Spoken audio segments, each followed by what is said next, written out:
অনেক কষ্ট আমার মনে বাজান, কষ্টে এর সীমা নাই। মারহাবা বলেন।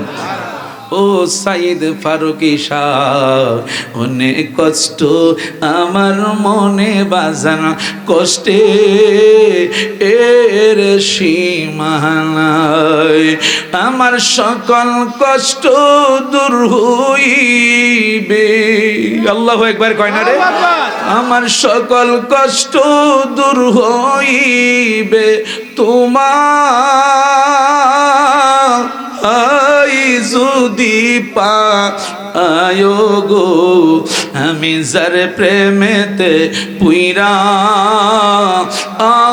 হইলাম সাই, আমি দয়ালের নামে বড় ও শান্তি পাই।